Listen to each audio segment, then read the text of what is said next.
2014 ഈ സംഗീതം എന്ന് പറഞ്ഞ ക്ലർക്ക് ലോട്ടറി ക്ഷേമനിധി ബോർഡിലേക്ക് വരുന്നത്. 2014 മുതൽ 2019 ജൂൺ മാസം വരെയാണ് ഈ സംഗീത ലോട്ടറി ക്ഷേമനിധി ബോർഡിൽ വർക്ക് ചെയ്തിട്ടുള്ളത്. അതിൽ ഈ സംഗീതം ഇവിടെ നിന്നും ഡെപ്യൂട്ടേഷൻ പൂർത്തീകരിച്ച് തിരിച്ച് 2019 ഡയറക്ടറേറ്റിൽ ജീവനക്കാരനായി പോവുകയും ചെയ്തു.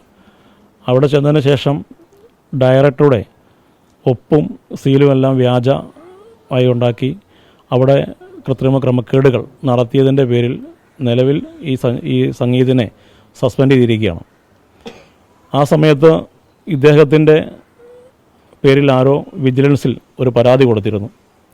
ആ പരാതിയുമായി അന്വേഷിച്ച് വിജിലൻസ് ലോട്ടറി ക്ഷേമനിധി ബോർഡിൽ വന്നിരുന്നു.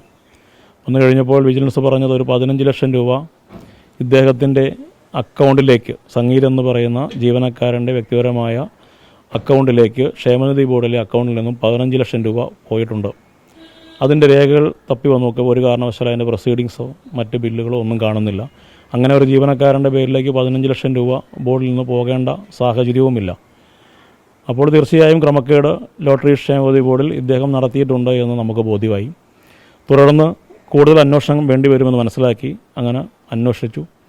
തുടർന്ന് അന്വേഷിച്ച് വന്നപ്പോൾ ഒരു 64 ലക്ഷം രൂപയോളം വരുന്ന ഒരു തുക ഇദ്ദേഹത്തിൻ്റെ ഒരു പരിചയക്കാരൻ്റെ അക്കൗണ്ടിലേക്ക് ട്രാൻസ്ഫർ ചെയ്തതായി കണ്ടെത്താൻ കഴിഞ്ഞു.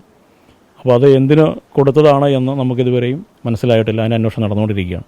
അങ്ങനെ ഇത്രയും വലിയ എമൗണ്ടുകൾ മതിയായ രേഖകളില്ലാതെ, പ്രൊസീഡിങ്സ് ഇല്ലാതെ, ഉന്നത ഉദ്യോഗസ്ഥരുടെ അറിവില്ലാതെയാണോ ഇത് പോയിരിക്കുന്നതെല്ലാം പരിശോധിക്കുന്നതിന് വേണ്ടി പോലീസിൽ അപ്പോൾ തന്നെ പരാതി കൊടുക്കാൻ ചെയർമാൻ എന്ന നിലയിൽ ഞാൻ സിഇഒയോട് ആവശ്യപ്പെട്ടു. അങ്ങനെ സിഇഒ ലോട്ടറി വകുപ്പിൻ്റെ ഡയറക്ടർ കൂടിയാണ്. അദ്ദേഹം മ്യൂസിയം പോലീസിൽ പരാതി നൽകി കഴിഞ്ഞപ്പോൾ ഏതാണ്ട് 78 ലക്ഷത്തോളം വരുന്ന രൂപയാണ് ഇപ്പോൾ നിലവിൽ നമ്മൾ ആദ്യമായി കണ്ടെത്തിയത്. അതേ തുടർന്ന് കൂടുതൽ അന്വേഷണം ഇപ്പോൾ നടന്നു വരികയാണ്.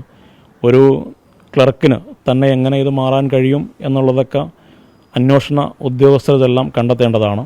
നിലവിൽ ഒരു രൂപ പോലും അവിടെ നിന്ന് മാറിയെടുക്കണമെങ്കിൽ ചെക്കുകൾക്ക് ഒരു കസ്റ്റോഡിയൻ ഉണ്ടാവും.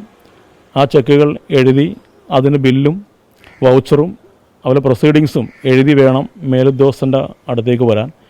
വെൽഫെയർ ഓഫീസറായ മേലുദ്യോഗസ്ഥൻ അത് നോക്കി വെരിഫൈ ചെയ്ത് ഒപ്പിട്ട് വേണം സിഇഒയ്ക്ക് കൈമാറാൻ. അങ്ങനെയാണ് നിലവിൽ ഇതിൻ്റെ പ്രൊസീഡിങ്സ് എല്ലാം വെച്ച് വേണം നിലവിൽ ചെക്കുകൾ മാറി ട്രാൻസാക്ഷൻ ആണെങ്കിലും പണമായി എടുക്കുന്നതിലൊക്കെ നടന്നുകൊണ്ടിരിക്കുന്ന പ്രൊസീജിയർ അങ്ങനെയാണ്. ഇവിടെ അത് നടന്നിട്ടുണ്ടോ എന്ന് പരിശോധിക്കണം. ഇത് ഉദ്യോഗസ്ഥർക്കാർക്കെങ്കിലും വീഴ്ചകൾ സംഭവിച്ചിട്ടുണ്ടോ എന്നൊക്കെ പരിശോധിക്കേണ്ടത് അന്വേഷണ ഉദ്യോഗസ്ഥരാണ്. ഇപ്പോൾ അന്വേഷിച്ചുകൊണ്ടിരിക്കുന്നത് ഫിനാൻസ് വകുപ്പിൽ നിന്നുള്ള ആളുകൾ അന്വേഷിക്കുന്നുണ്ട്, ലോട്ടറി ഡയറക്ടറേറ്റിലെ ഉദ്യോഗസ്ഥർ അന്വേഷിക്കുന്നുണ്ട്, വിജിലൻസ് അന്വേഷിക്കുന്നുണ്ട്. തീർച്ചയായും ഏപ്രിൽ മാസം 11 ബോർഡ് യോഗം ചേർന്നിരുന്നു. ഈ വിഷയം ഗൗരവമായി ചർച്ച ചെയ്തു. കൂടുതൽ തുക വല്ലതും പോയിട്ടുണ്ടോ എന്ന് പരിശോധിക്കണം. ഇതിന് ചെയ്തിരിക്കുന്ന കുറ്റക്കാരാരായാലും തീർച്ചയായും അന്വേഷിച്ച് നിയമപരമായ നടപടി സ്വീകരിക്കണം. അതോടൊപ്പം പാവപ്പെട്ട ലോട്ടറി തൊഴിലാളികളെ കൊടുക്കേണ്ട വിവിധ ആനുകൂല്യങ്ങൾക്ക് വേണ്ടിയുള്ള തുകയാണ്. ഈ തുക പാവപ്പെട്ട ആളുകൾക്ക് വേണ്ടിയുണ്ടായ തുകയിൽ നിന്നും അടിച്ചു മാറ്റിയ ഉദ്യോഗസ്ഥരിൽ തന്നെ തിരിച്ചു പിടിച്ച് ബോർഡിൽ കൊണ്ടുവരിക എന്ന നിയമ നടപടിയും കൂടെ സ്വീകരിക്കണമെന്നാണ് ബോർഡ് ആവശ്യപ്പെട്ട് സിഇഒ എടുത്ത് നിർദ്ദേശം കൊടുത്തിട്ടുള്ളത്.